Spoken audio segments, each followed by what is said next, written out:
Hey guys, welcome back to this video. इस वीडियो पे हम थर्मोडायनेमिक एंड काइनेटिक स्टेबिलिटी का नेक्स्ट पार्ट करने जा रहे हैं, जिसमें हम देखेंगे कि थर्मोडायनेमिक स्टेबिलिटी और काइनेटिक स्टेबिलिटी आपके एक दूसरे से रिलेट नहीं करती है। दैट मीन्स कि कोई आपका ऐसा कॉम्प्लेक्स है जो थर्मोडायनेमिक स्टेबल है, तो वो आपका कॉम्प्लेक्स इनर्ट भी हो सकता है, लेबाइल भी हो सकता है। तो हम ये नहीं समझना है कि कोई भी कॉम्प्लेक्स जब आपका थर्मोडायनेमिकली स्टेबल है तो वो इनर्ट ही होगा, वो लेबाइल भी आपका हो सकता है। ठीक है। तो जो ये पूरी प्लेलिस्ट है थर्मोडायनेमिक और काइनेटिक स्टेबिलिटी की, इसका लिंक मैं आपको नीचे डिस्क्रिप्शन बॉक्स में दे दूंगा। बाकी वीडियोस आप वहाँ से एक्सेस कर सकते हो, जितनी भी वीडियोस आपको वहाँ मिल जाएगी इस चैप्टर की। ठीक है।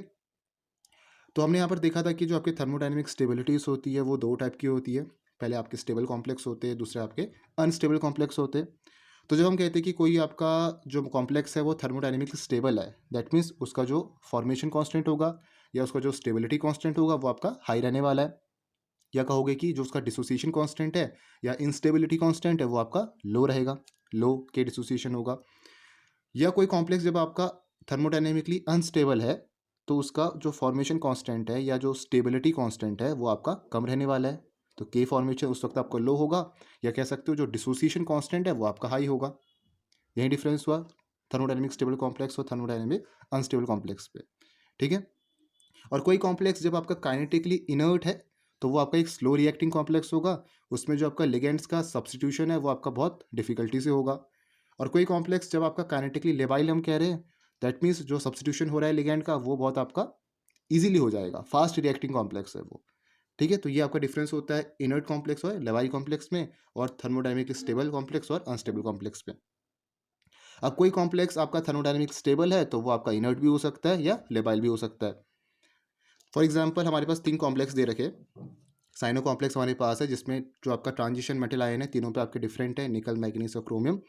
तो बोला कि ये तीनों आपके थर्मोडायनेमिकली स्टेबल है, लेकिन इनकी जो काइनेटिक स्टेबिलिटी है वो आपकी डिफरेंट है। तीनों थर्मोडायनेमिक स्टेबल तो है, लेकिन जो काइनेटिक स्टेबिलिटी है वो डिफरेंट है। अब ऐसा क्यों लिखा है?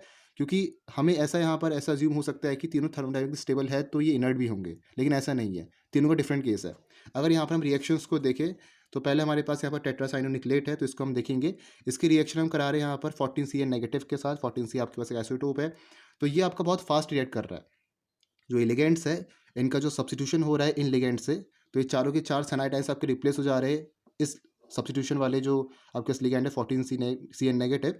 तो ये जो आपका रिएक्शन हो रहा है बहुत फास्ट है। तो ये जो आपका कॉम्प्लेक्स होगा लेबाइल कॉम्प्लेक्स है, क्योंकि जो आपके लेबाइल कॉम्प्लेक्स होते हैं वो आपके फास्ट रिएक्टिंग कॉम्प्लेक्स होते हैं। उसमें जो सब्स्टिट्यूशन होता है लिगेंड्स का वो आपका बहुत फास्ट होता है। तो आपका जो ये टेट्रासाइनोनिक्लेट है ये आपका बहुत फास्ट रिएक्ट करेगा, दैट मीन्स ये कॉम्प्लेक्स आपका लेबाइल है। सेकंड कॉम्प्लेक्स देखो जो मैग्नीज वाला है आपका, इसमें क्या हो रहा है आपका, देखो ये जो आपका कॉम्प्लेक्स है आपका लेस लेबाइल है, मतलब इसके कंपैरिजन पे ये इतने आसानी से लिगेंड्स को सब्स्टिट्यूट नहीं करेगा इसके कंपैरिजन पे। ठीक है। तो ये आपका थोड़ा स्लो रिएक्टिंग कॉम्प्लेक्स है, कम लेबाइल है, बिल्कुल इनर्ट नहीं कहोगे लेकिन कम लेबाइल है, क्योंकि इसके कंपैरिजन पे ये आपका यहाँ पर एक स्लो रिएक्टिंग कॉम्प्लेक्स है। रिप्लेस ये भी कर देगा लेकिन बहुत स्लोली करेगा ये वाले कॉम्प्लेक्स के कंपैरिजन पे। ठीक है। देन तीसरा वाला जो कॉम्प्लेक्स है क्रोमियम वाला, ये आपका स्लोएस्ट है, दैट मीन्स ये आपका पूरा इनर्ट होगा। यहाँ पर जो सब्स्टिट्यूशन होगा कॉम्प्लेक्स का वो आपका बहुत डिफिकल्टी से होगा। यहाँ पर सब्स्टिट्यूशन लिगेंड्स का हो तो गया है लेकिन आपका बहुत डिफिकल्टी से हुआ है, तो ये स्लोएस्ट रिएक्टिंग कॉम्प्लेक्स है। तो स्लोएस्ट रिएक्टिंग कॉम्प्लेक्स है तो वो आपका इनर्ट रहने वाला है। ठीक है। तो इसमें हम देखें तो तीनों आपके थर्मोडायनेमिकली स्टेबल है, लेकिन ये जो कॉम्प्लेक्स है आपका लेबाइल हो गया, और ये वाला जो कॉम्प्लेक्स है ये आपका कम लेबाइल है। ये तो चलो आपका इनर्ट है ही, लेकिन ये आपका लेबाइल हो गया, ये आपका हमारा लेस लेबाइल हो गया। तो जो हमारे यहाँ पर कन्फ्यूजन थी कि हमें ऐसा लग रहा था कि थर्मोडायनेमिक स्टेबल कॉम्प्लेक्स भी आपके हमेशा इनर्ट ही रहेंगे, तो ऐसा तो नहीं है। ये कॉम्प्लेक्स आपका थर्मोडायनेमिक स्टेबल है लेकिन लेबाइल है, ये भी आपका थर्मोडायनेमिक स्टेबल है लेकिन कम लेबाइल है। ठीक है। दैट मीन्स कोई भी कॉम्प्लेक्स आपका थर्मोडायनेमिक स्टेबल है तो वो इनर्ट भी हो सकता है या लेबाइल भी हो सकता है। अब नेक्स्ट देखो क्या चीज़ लिखा है।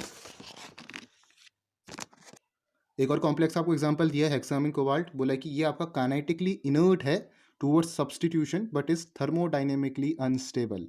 ये काइनेटिकली इनर्ट तो है लेकिन आपके थर्मोडायनेमिकली अनस्टेबल है, क्योंकि ये जो आपका कॉम्प्लेक्स है ये अमीन कोबाल्ट, ये आपका थर्मोडायनेमिकली अनस्टेबल है किस पे? एसिड सॉल्यूशन पे। तो इसकी रिएक्शन जब हम हाइड्रोनियम आयन से करवाएंगे तो इजीली यहाँ पर ही आपके जो वाटर मॉलिक्यूल्स है ये आपके इस अमोनिया मॉलिक्यूल से इजीली रिप्लेस हो जाएंगे, जो आपको बता रहा है कि ये थर्मोडायनेमिकली अनस्टेबल है। ठीक है। लेकिन बोला क्या है कि काइनेटिकली इनर्ट है। तो आपको दिख रहा है कि जो आपके थर्मोडायनेमिकली स्टेबल मॉलिक्यूल है वो आपके यहाँ पर इनर्ट भी हो सकते हैं, लेवाइल भी हो सकते हैं। वहीं जो आपके थर्मोडायनेमिकली अनस्टेबल है वो आपके इनर्ट भी हो सकते हैं, लेवाइल भी हो सकते हैं। तो दोनों रिलेट नहीं कर रहे एक दूसरे से। तो ये हमें यहाँ पर ये समझना नहीं है कि दोनों आपके एक दूसरे से रिलेट करेंगे, कि कोई आपका थर्मोडायनेमिकली स्टेबल है तो वो आपका इनर्ट होगा ही होगा, या कोई थर्मोडायनेमिकली अनस्टेबल है वो आपका लेवाइल होगा ही होगा। तो ये आपका ऐसा नहीं है, हमने कुछ एग्जाम्पल्स यहाँ पर देखे हैं। ठीक है, तो ये आपका लास्ट टॉपिक था थर्मोडायनेमिक और काइनेटिक स्टेबिलिटी का। नेक्स्ट वीडियो पे हम यहाँ पर देखेंगे factors affecting the stability of any complex. तो बहुत लंबा टॉपिक है, उसमें भी आपके 8-9 वीडियोस बनेगी, तो हम नेक्स्ट वीडियो से वहाँ पर स्टार्ट करेंगे। तो hope you like this video. मिलेंगे नेक्स्ट वीडियो पे। Thank you for watching this video.